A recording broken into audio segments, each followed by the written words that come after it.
La liberación de París por las tropas aliadas en agosto de 1944 fue recibida con una felicidad colectiva indescriptible. Aunque la guerra continuaba en el este del país, la liberación significaba el fin del gobierno francés de Vichy, un gobierno que había colaborado con el nazismo en la destrucción de Europa. La ocupación alemana había durado 4 años.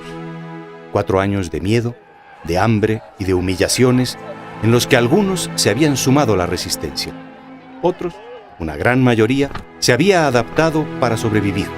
Y una tercera parte, no desdeñable, había encontrado en el nuevo régimen oportunidades para su propio provecho. El caso de los periodistas y escritores ofrece un buen ejemplo. Los que simpatizaban con la idea de que Francia colaborase con Alemania dieron rienda suelta a sus filias y fobias sin preocuparse de lo que eso pudiera significar para sus compatriotas o para el resto de Europa. Otros se limitaron a sobrevivir. No es fácil saber lo que uno hubiera hecho en su situación. El debate sigue vivo a pesar del tiempo transcurrido. La victoria de la Francia libre, encabezada por el general de Gaulle, supuso el regreso a la escena política de muchos escritores que habían participado activamente en la resistencia o que habían sobrevivido de mala manera, escondidos, censurados, sin poder publicar ni ganarse la vida. Entonces comenzó la depuración. En septiembre de 1944 se prohibieron por decreto todos los periódicos que habían nacido en los 4 años anteriores o los que se habían seguido publicando 15 días después de la ocupación alemana. Se prohibió también que en el futuro se utilizasen los nombres de los diarios colaboracionistas. El Comité Nacional de Escritores, formado sobre todo por miembros de la Resistencia, dio a conocer en esos meses una lista con más de 100 nombres de periodistas y escritores acusados de colaboración, y anunció que los miembros del comité no escribirían para ningún medio en el que colaborase alguno de ellos. El compromiso, por cierto, no incluía a las editoriales de mayor renombre como Gallimard, para las que sí les interesaba seguir publicando en cualquier caso.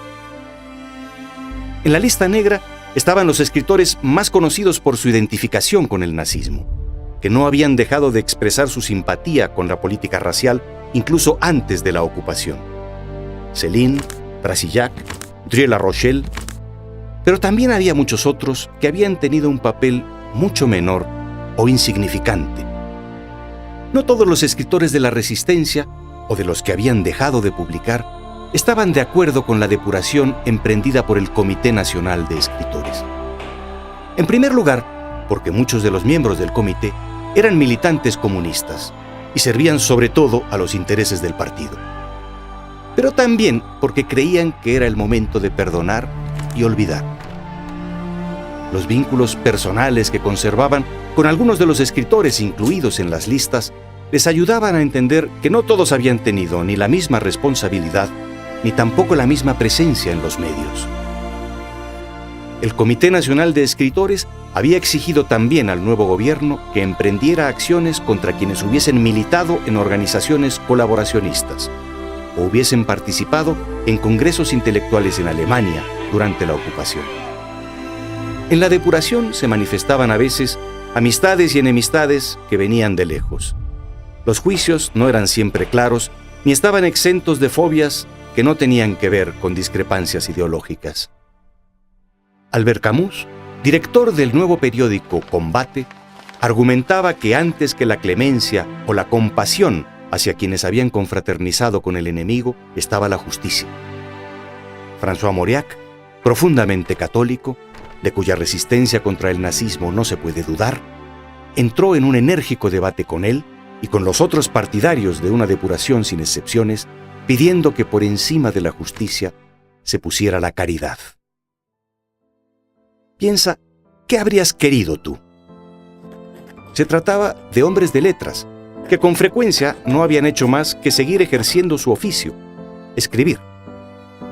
Pero ese mismo oficio implica una posición de influencia que lleva consigo responsabilidades.